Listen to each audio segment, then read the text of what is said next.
안녕하세요. 저는 결혼 35년 차 직장인입니다. 어느덧 30여 년이 넘는 세월 동안 부부를 유지했네요. 처음에는 참 어렵고 힘들다 느껴졌었는데 생각보다 세월이 빠르구나 느끼고 있답니다. 이곳에서 여러분들의 사연을 접하면서 저만큼 기막히고 어이없는 일들이 많구나 생각했는데요. 저 역시 그런 세월들을 버텨왔었는데 요즘은 다시 태어난 기분으로 살고 있답니다. 남편과 결혼을 했을 당시 다정하지는 않더라도 남편의 남자다움과 책임감에 평생을 굶지는 않겠다 생각으로 살았던 것 같아요. 신혼 때는 그저 그렇게 살 수 있었는데 출산을 하고 나니 남편은 제가 생각했던 사람이 아니더라고요. 그때 당시에는 지금과는 분위기도 달라서 집안일이나 육아는 온통 여자의 일이라고 생각하는 사람들이 많았죠. 남편 역시 아이를 낳고 나서 한 번을 봐준 적이 없었답니다. 몸살이나 힘들어 남편에게 부탁을 했을 때 저에게 했던 말이 지금도 잊혀지지 않네요. 네가 고작 뭘 했다고 몸살이 나? 아이 보느라고 집에서 뒹굴거리니까 아프기나 하는 거지. 그러니까 애 잘 때 운동도 하고 그러라니까. 남들 다 아무렇지 않게 애 보는 걸 넌 왜 그렇게 유난이야? 아프니까 애 봐달라고? 야, 난 밖에서 온갖 사람들한테 시달리면서 정신없이 일하는데 그런 남편한테 애 봐달라고 하고 싶냐? 양심이 있어야지 원. 내가 계속 봐달라고 하는 게 아니잖아요. 잠깐만 약 먹고 열 내릴 때까지만 봐달라고요. 아이한테도 옮길 수 있고 오늘 저녁만 좀 봐줘요. 당신 내일 쉴 거잖아요. 오늘 푹 쉬면 나을 것 같으니까 몇 시간만 좀 봐주면 안 돼요? 어제도 약 먹었는데 애가 통 잠을 안 자니 열이 안 내렸어요. 지금껏 애 저 혼자 봤는데 한 번만 아이 좀 봐줘요. 야, 그럼 네가 나가서 돈을 벌어. 내가 너 팔자였으면 남편 업고 다니겠다. 집에서 애나 보면서 쉬면서 뭘 아프다고 징징이야? 너 지금 이러는 거 밖에 나가서 말해봐. 누가 네 편 들어주나? 아주 그냥 팔자가 늘어지니까 이제는 애마저도 못 보겠다 하는 거냐? 그리고 네가 무슨 애를 혼자 봐. 난 돈 벌면서 애 키워주잖아. 여보, 저 아이 낳고 제대로 쉬지도 못했어요. 당신 일하느라 힘든 건 알겠는데 그래도 몇 시간은 봐줄 수 있잖아요. 어머님한테도 여쭤봐도 안 된다고만 하시고 병원에서도 하루라도 푹 쉬면 나아질 거라 하는데 당신이 좀 봐줘요. 남편은 자신이 돈을 버니 집안일이며 육아는 당연히 제가 해야 한다고 했어요. 저뿐만 아니라 그때는 주변 대부분의 사람들이 그렇게 생각했죠. 몸이 아파도 제대로 쉬지도 못했고 행여나 남편에게 잠시라도 아이를 맡기려고 하면 양심이 없다면서 핀잔만 들었어요.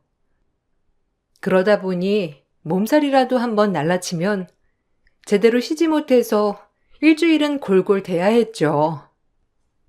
힘도 제대로 못 써 비실비실 대는 저를 보면서 남편은 도와주기는커녕 건강한 여자라 결혼했는데 사기 결혼이라며 저를 탓하기만 했어요.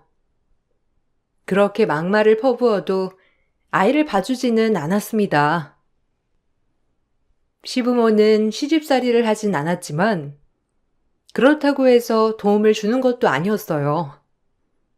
오로지 집안에서 전 집안일과 아이를 보며 살기만 했어요. 남편은 사업을 하고 있었는데 사업체가 바쁜 것도 아님에도 매일 술자리를 갖느라 정신이 없었죠. 낮부터 술자리에 만취해 집에 온 적도 많았고 밖에서 싸움이나 합의금을 물어줘야 할 때도 많았어요. 거기다가 술 약속에서 만난 여자들이랑 어울려 다니기도 했죠. 하루에도 100번도 넘게 남편과 헤어지고 싶었지만 전 기댈 수 있는 친정이 없었습니다. 거기다가 그때 당시는 일도 하지 않았기 때문에 꿋꿋이 참아가며 버티는 것이 방법이라 생각했어요. 아이가 5살이 될 즈음 아이는 자신은 언제 가족과 놀러 가냐며 하는 말에 전 문득 남편과 함께 놀러 나가본 적이 없다는 걸 깨달았어요. 그래서 남편에게 주말에 아이와 놀러 가자고 말을 꺼낸 적이 있었는데 그때 정말 크게 화를 내더라고요. 내가 주말까지 놀면 누가 돈 버냐? 너랑 자식 키우느라고 뼈 빠지게 고생하는 건 보이지도 않냐? 뭐? 가족여행을 가자고? 너는 진짜 태평해서 좋겠다. 별 생각 없이 사니까 지금 우리가 잘 살고 있는 것 같지? 그렇게 현실을 몰라서 무슨 일을 한다는 거야. 놀러 가전 헛소리 하지 말고 집안일이나 똑바로 해. 아니, 다른 사람들은 주말이면 가까운 곳이라도 놀러 간다는데 좀 너무한 거 아니에요? 아이가 유치원에서 자기만 가족 사진도 없고 놀러도 안 간다면서 얘기하는데 당신은 미안한 마음도 없어요? 하다못해 여기 근방에 있는 놀이터라도 한번 가줄 수 있잖아요. 내가 무슨 해외여행을 가자는 것도 아니고 아이 위해서 나가자는 건데. 네가 놀아주면 되잖아. 왜 갑자기 이 난리야? 쓸데없이 아줌마들이랑 어울려 다니니까 헛소리나 하고 있지. 집안일이나 똑바로 해. 돈 한 푼 안 벌면서 무슨 바라는 건 이렇게 많아? 원래 남편은 밖에서 돈 벌고 아내가 집안일 다 하는 거야. 아이가 놀러 가고 싶다고 하면 당신이 데리고 놀이터 가주면 되는 거 아니야? 아이가 원하는 건 그게 아니잖아요. 나랑 딸아이랑은 자주 놀이터도 가지만 당신이랑은 어디 한번 가본 적이 없으니까 말하는 거잖아요. 당신 지금이야 아이가 어려서 못 느끼지만 나중에 아이가 크면 당신이랑 무슨 추억이 있겠어요. 나조차고 이러는 거 아니니까 당신도 주말에 쉴 때 아이랑 근처라도 놀러 같이 가요. 쓸데없는데 힘쓸 시간도 없어. 그럴 시간에 거리 차 한 곳이라도 가서 접대해야 하는데 뭔 소리 하고 있어? 하여튼 사회생활 한번 안 해본 티가 여기서 난다니까. 그렇게 애랑 놀고 싶으면 당신이나 실컷 놀아. 안 그래도 거래 안 늘어서 답답해 죽겠구먼. 무슨 놀러 가자는 태평한 얘기가 어떻게 나와? 현실 감각하고는 에휴. 남편에게 근처 놀이터라도 가자고 말을 했지만 남편은 절대 그럴 수 없다면서 오히려 저를 현실 감각 없는 사람이라며 비아냥댔죠. 전 아이에게 그 흔한 아빠와 추억 하나 없다는 게 미안하고 안쓰러웠어요. 아무리 가부장적이라고 하더라도 아이에게는 그렇지 않을 거라고 생각을 했는데 남편은 마치 자신의 몫을 다하는 양 행동했습니다. 오로지 돈을 버는 것이 가장으로서 최선을 다하는 것이라 말을 했어요. 남편은 사업을 하면서 접대를 한다며 매 주말마다 정신없이 외출을 했죠. 그렇게 밖에서 쓰는 돈이 많아도 사업 거래는 늘어나지 않았어요. 정말 거래를 하기 위해서 접대를 하기보다는 본인이 놀기 위해서 접대를 하기 때문이었던 것 같아요. 사업이 잘 되지 않으니 남편은 그 스트레스를 집에서 풀었고 조금이라도 자신의 심기를 건드리는 날에는 온갖 짜증과 화를 내기도 했습니다.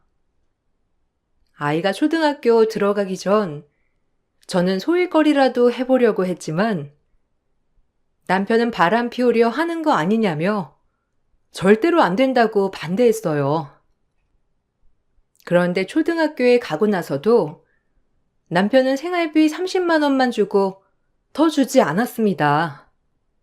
저축도 해야 하고 아이에게 쓸 돈도 많다며 더 달라 하니 돈도 안 버는 사람이 돈 욕심만 낸다며 말을 하더라고요.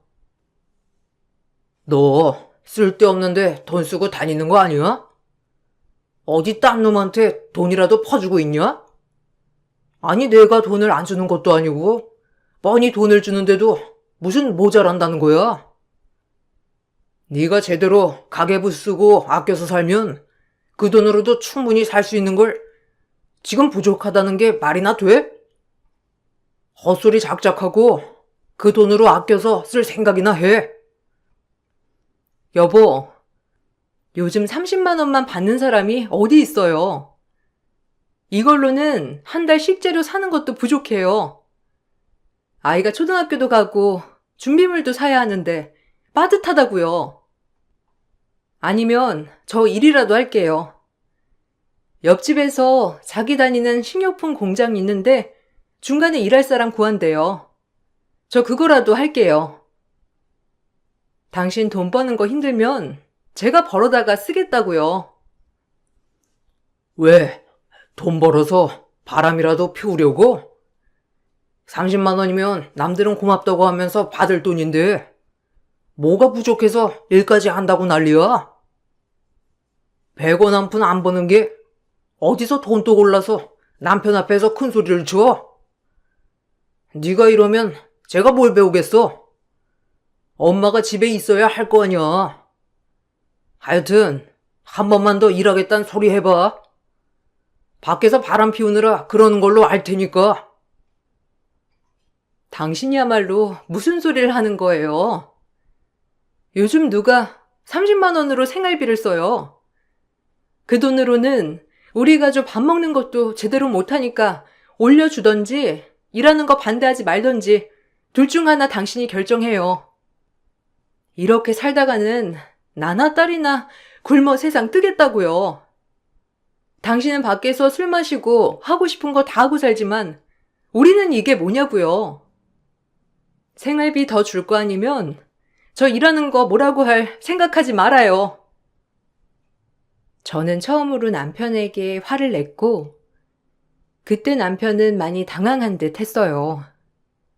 그때도 가부장적인 남편들이 많긴 했지만 제 주변에서도 일을 시작하는 아내들이 많아졌고 저 역시 남편만 믿고 살면 안 되겠다 생각을 했었거든요. 거기다가 사회 분위기도 좋지 않아서 남편 사업도 힘들 거라 생각이 들었고 저도 일을 해야 되겠다는 생각을 하게 되었어요. 그러면서 전 아이가 초등학교에 들어가고 난 뒤 일을 시작하게 되었습니다. 익숙지 않은 일이었지만 열심히 했고 회사에서도 인정을 받게 되었어요. 아이가 학교 간 사이 잠깐만 일을 하던 것이 어느덧 정규직으로 일을 하는 것으로 바뀌었고 월급도 많이 올랐죠.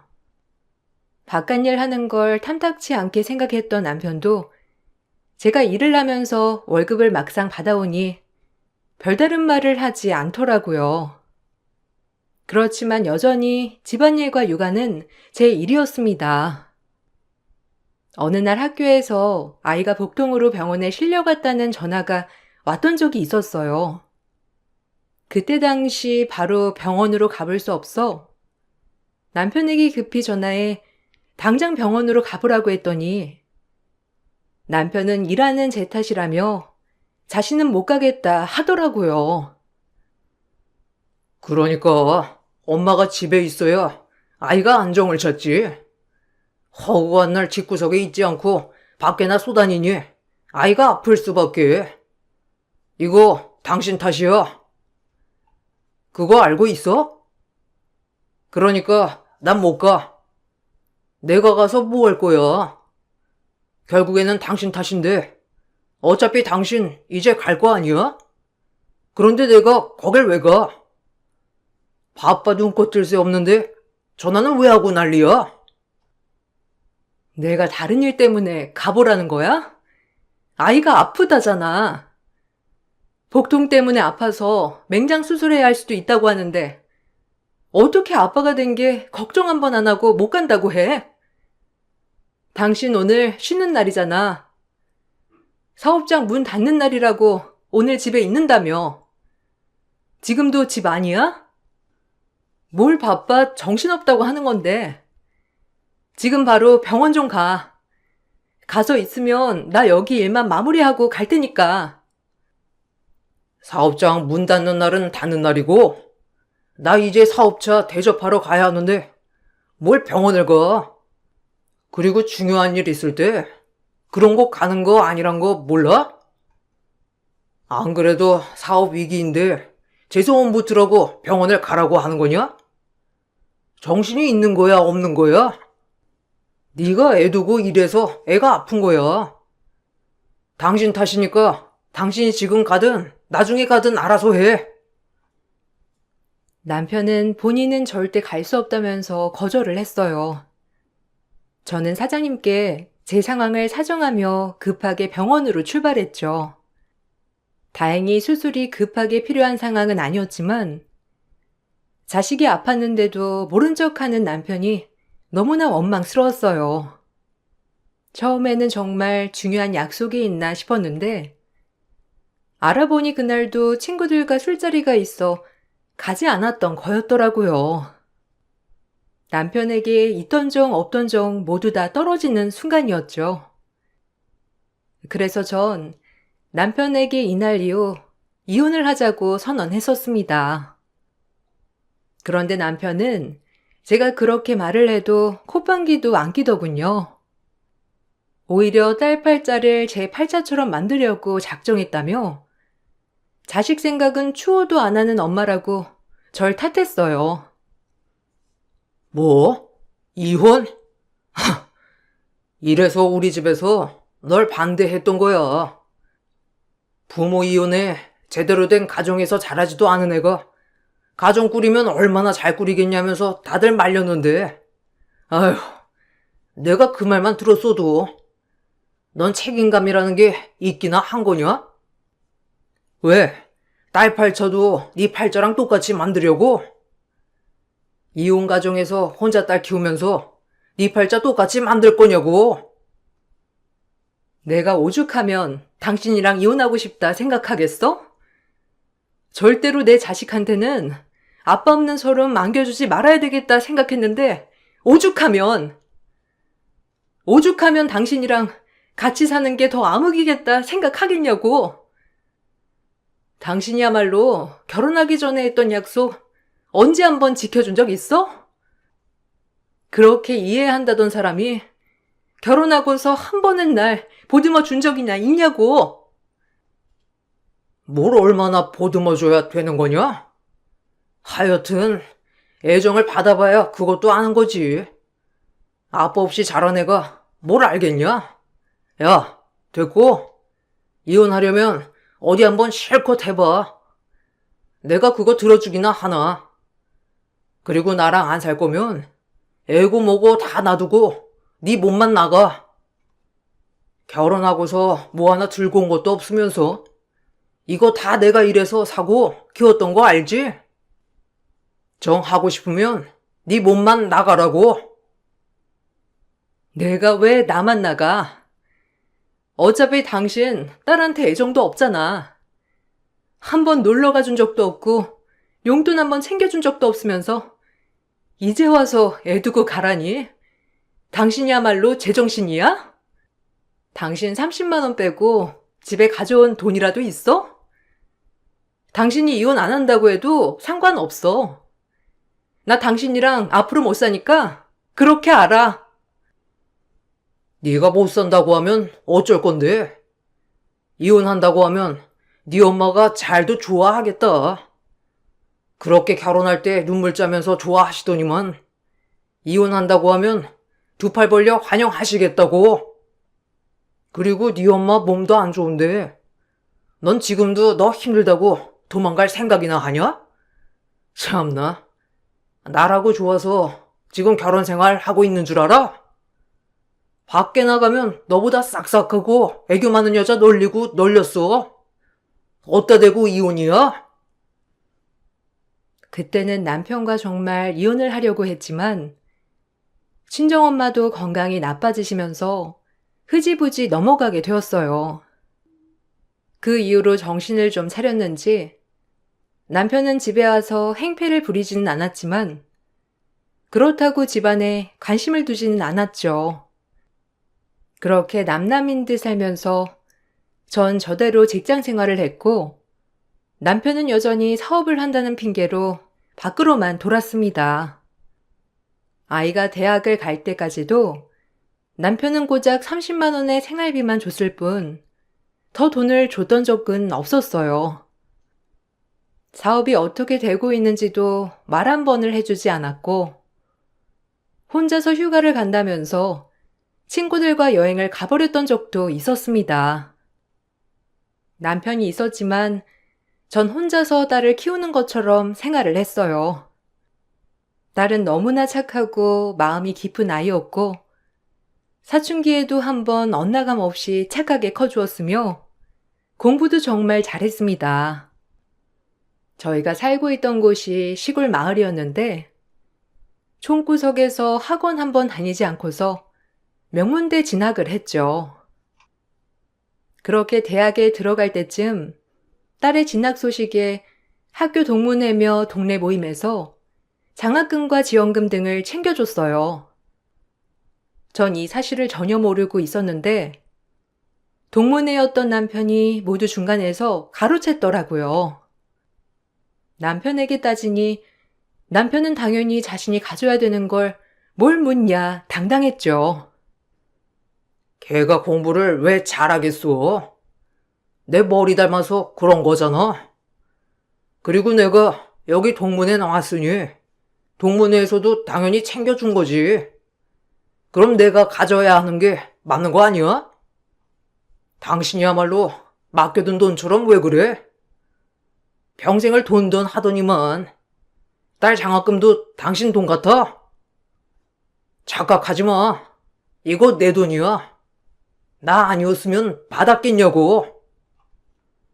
우리 딸이 공부 잘해서 받은 거야. 학교에서도 동네에서도 다들 딸 대학 가서도 열심히 하라고 도와준 건데 왜 당신이 그 돈을 가져가? 당장 가지고 와. 딸 대학 가서 집 구하는데 보탰어야 하니까 당장 가지고 오라고. 딸 크는데 뭐 얼마나 보태줬다고 그걸 노려? 당신이 아빠야? 그리고 여기저기서 장학금이며 지원금 들어온 거 말 한마디 안 하고 당신이 가져가는 게 어디 있어? 나 참 어이가 없네. 이제 키워준 값 수고해야 할 거 아니야.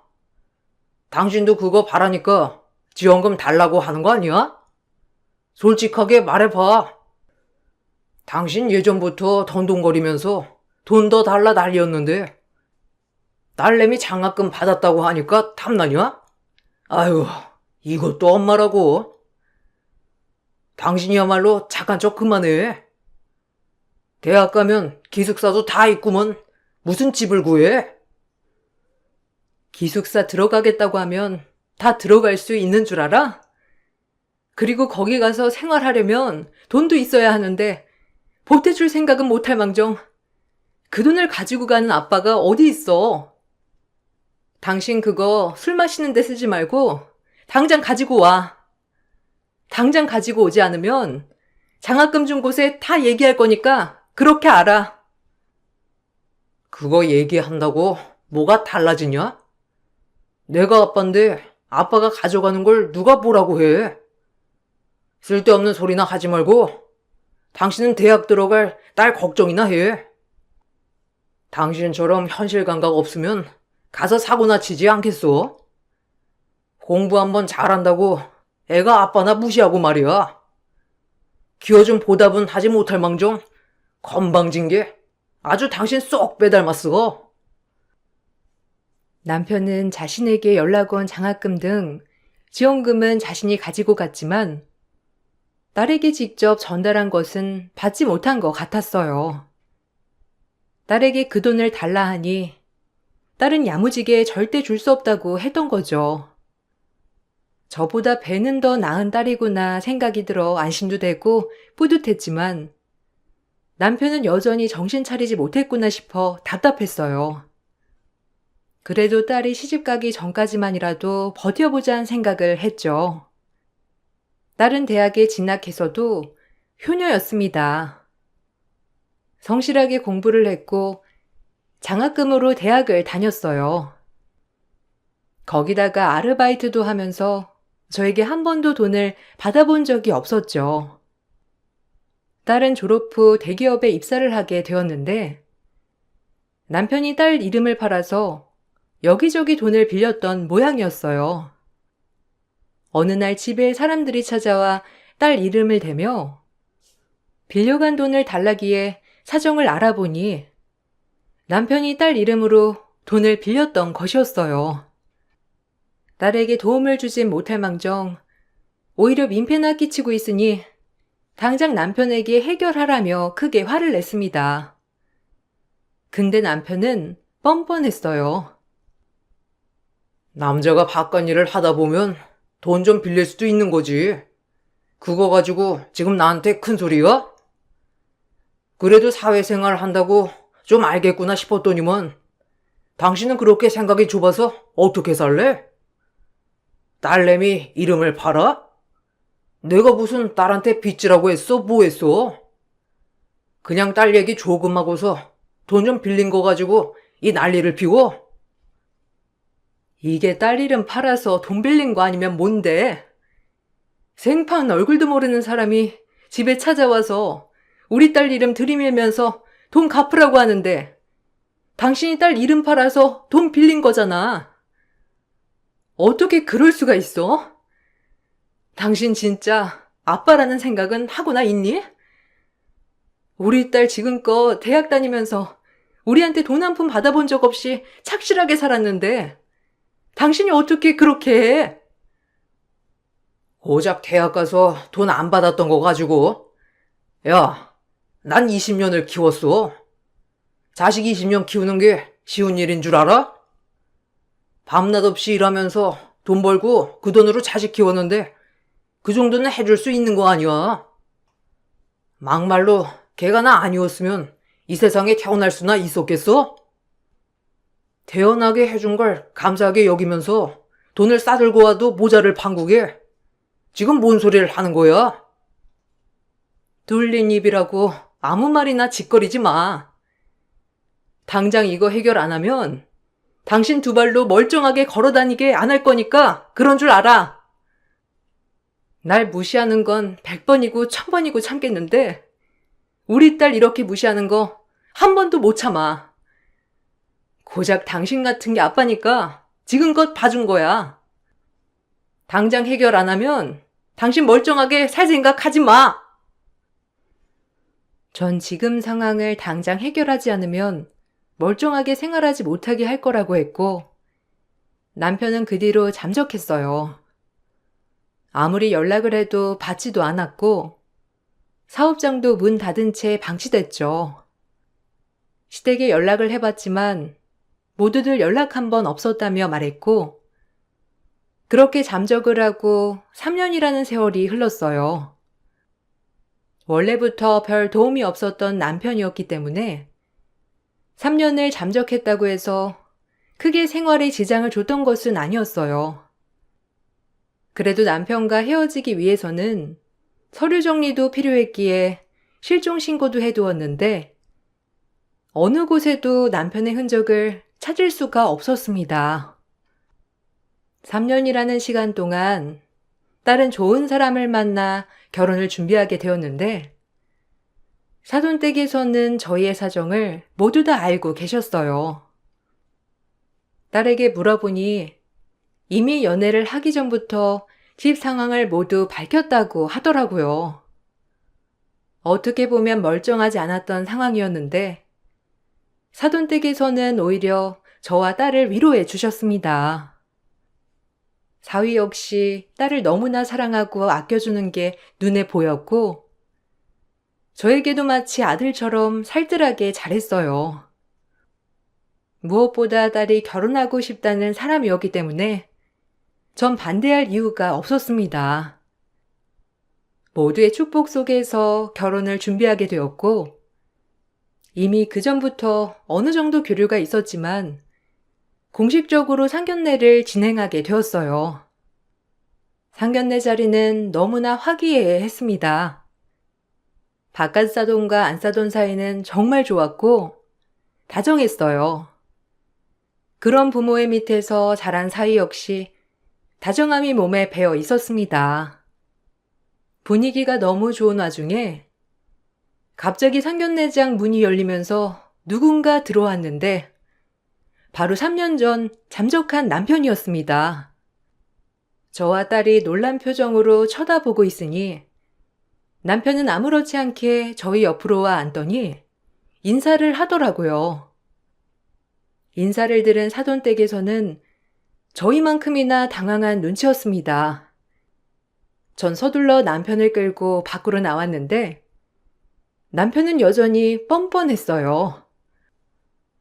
3년 동안 연락 한 번 안 하더니만 갑자기 딸 상견례 자리에는 어떻게 나오게 된 거야? 당신이랑 이제 상관없는 일이니까 여기서 이러지 말고 당장 나가. 그리고 나 당신이랑 이혼할 거야. 한 번 연락도 없더니 뭔 생각으로 온 거야? 사돈댁에서도 당신 3년 전에 잠적했다는 거 다 알고 계시니까 분위기 깰 생각하지 말고 당장 나가라고. 멀쩡히 아빠가 살아있는데 어떻게 딸 상견례에 참석을 하네? 아무리 내가 3년 잠적을 했다고 쳐도 아빠는 아빠야. 당신이 무슨 권리로 내 자리를 없애는 건데? 뭐 사돈댁에서 다 알고 있다고 하니 얘기하는 건 더 쉽겠네. 들어보니까 사돈댁이 좀 빵빵하던데? 뭐 받은 건 없대? 아무리 시대가 바뀌었다고 하지만 딸 시집 보내면 그쪽에서 뭐 하나 해줘야 하는 거 아니야? 뭐? 지금 딸 가지고 장사하니? 헛소리 작작하고 당장 사라지라고. 당신 아빠 자격 잃은 지 오래니까. 여기서 나 화내고 싶지도 않고 당신이랑 이렇게 얘기하는 것도 싫거든? 그나마 사돈댁 안에 계시니까 이 정도로 말하는 거야. 딸도 아빠 없다고 생각한 지 오래야. 당신이 이렇게 나타난다고 해서 달라지는 거 하나도 없어.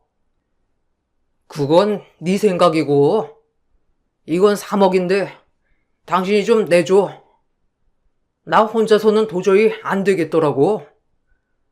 당신 돈 잘 벌잖아. 딸 결혼하니까 뭐 모아둔 돈도 많이 있을 거 아니야. 제가 모아뒀거나. 아니다. 사돈댁 잘 산다고 들었는데 당신 안 되면 빌려달라고 하지 뭐. 이거 안 갚으면 나 큰일 나. 아비 없는 딸 만들 거냐? 서류 가지고 사돈댁 가기 전에 당신이 해결 좀 해줘. 남편은 기가 막히게도 카드값이며 카드 대출이며 총 3억이나 되는 채무를 저보고 갚아달라며 뻔뻔하게 요구를 했습니다. 눈 하나 깜짝 않고 말하는 남편이 기가 막혔지만 이런 걸 남편이라고 지금껏 참았던 저도 한심하다는 생각이 들더라고요. 그 순간 가게 방 안쪽에 계셨던 바깥 사돈께서 나오시더니 저희 쪽으로 다가왔어요. 제 표정을 보시고서는 남편에게가 볼을 내리치셨습니다. 남편과 저 모두 깜짝 놀랐죠. 남편은 이게 뭐 하는 짓이냐며 고래고래 소리를 치더라고요. 바깥 사돈도 더 놀라운 얘기를 했습니다. 당신, 나 알죠? 아마 알 텐데. 3년 전에 당신이 사기친 공장 사장이 바로 납니다. 당신 덕분에 우리 공장 다 망할 뻔했는데 날 잊으면 안 되지. 공장장이랑 짜고 날 속이니 좋았습니까? 거래한다는 핑계로 우리 사업 카드로 여자 동석해 술집 다니지 않았어요? 그 집 사람들 참 불쌍하고 안 됐다고 생각했는데 사돈이시라니. 당신 내가 3년을 쫓아다녔어. 뭔가 오해가 있으신 것 같은데 저 그런 짓 안 했습니다. 거기 공장장이 짜고 친 걸 제가 어떻게 같이 사기를 칩니까? 저도 피해자예요. 어디서 많이 봤다 했더니만 그 공장 사장님이셨구먼. 에잇, 잘 됐습니다. 안 그래도 당신이랑 할 말도 많았는데 우리 딸내미 데리고 가니 뭐 제가 사기친 건 아니지만 둥쳐주시죠. 당신 딸? 누가 당신 딸이야? 우리 며느리는 여기 이쪽에 계신 사부인 딸인데 무슨 소리를 하고 있어? 그리고 남의 상견례까지 쫓아와서 이게 무슨 행패야? 당신 잘 만났어. 그동안 사기친 거 이제 갚아야지.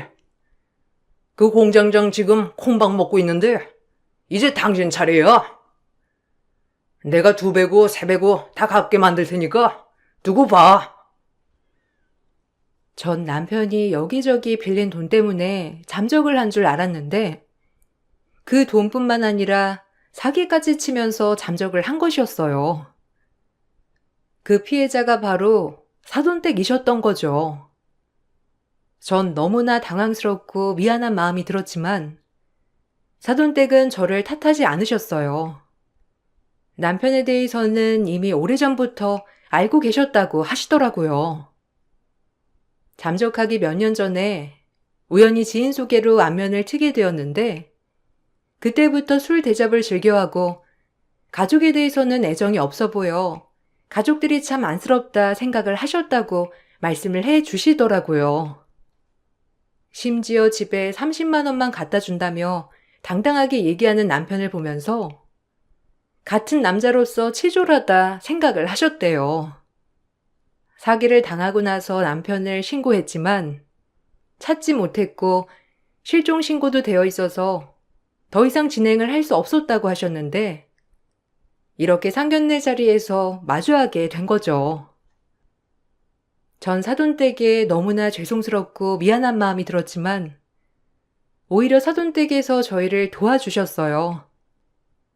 다시 사기죄 소송을 진행하기 전에 저에게 이혼을 먼저 해달라고 하셨습니다. 전 사돈댁의 도움을 받아 이혼을 진행했어요. 3년의 잠적으로 남편은 가족을 버린 유책사유가 받아들여지게 되면서 저에게 위자료를 지불하게 되었어요. 거기다가 지금껏 생활비를 30만 원씩만 주었으니 재산 분할도 남편은 가지고 가지 못했죠. 이혼 소식이 전해지고 난 후에 사돈댁에서는 남편에게 민사소송을 진행하셨어요. 남편의 행적을 다시 찾았으니 형사조사도 계속되었습니다. 그 뒤로 남편은 저를 찾아와 한 번만 도와달라며 사정사정을 했어요. 여보, 당신 정말 이럴 거야? 우리 30년이나 넘게 부부로 살았는데 이렇게 단번에 헤어질 거냐고. 내가 아무리 바깥일 하느라 가정을 못 돌봤다고 하지만 우리 그래도 부부잖아. 이제 와서 이혼하면 뭐 할 거야? 딸도 결혼한 마당에 당신도 외로울 거 아니야? 그러지 말고 나 좀 도와줘. 내가 이번만 잘 해결하면 가정에 충실할게. 어디서 개가 짖는지 모르겠네. 그러게 35년이나 부부였는데 우리가 진짜 부부였나 싶을 정도로 당신한테 애정이고 뭐고 없어. 근한 추억도 없는데 이제 와서 부부니 뭐니 할 필요가 뭐가 있니? 당신이야말로 뻔뻔하다. 당신 내 남편 아닌 지 오래야. 이혼 소송한 건 단지 서류 정리하려고 한 거고 당신이랑 나랑 언제부터 부부였어? 당신 그러지 마. 당신 나 사랑하잖아. 내가 3년 잠적해서 그런 거 같은데 나도 다 이유가 있었어.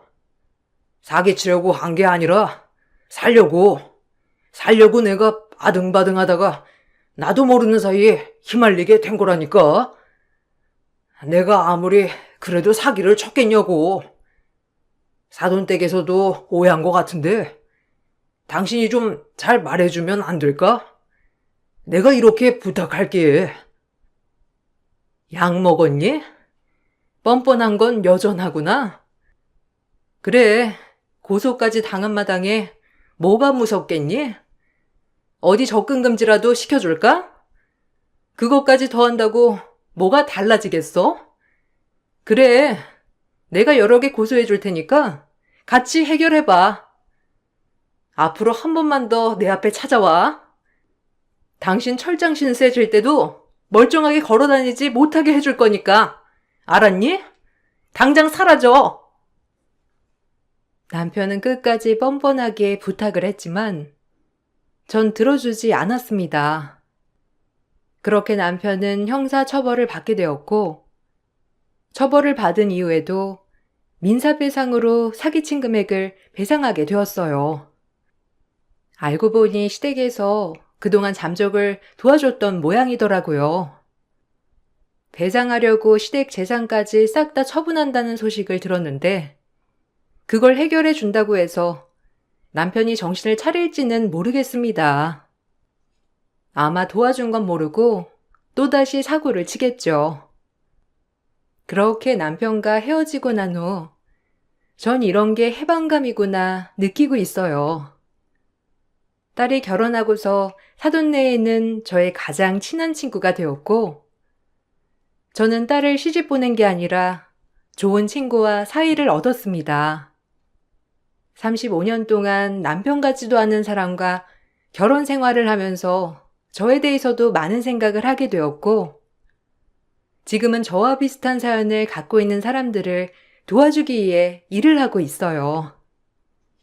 제 긴 사연을 들어주셔서 감사합니다. 여러분들도 곁에 소중한 사람들과 함께 하시길 바랄게요.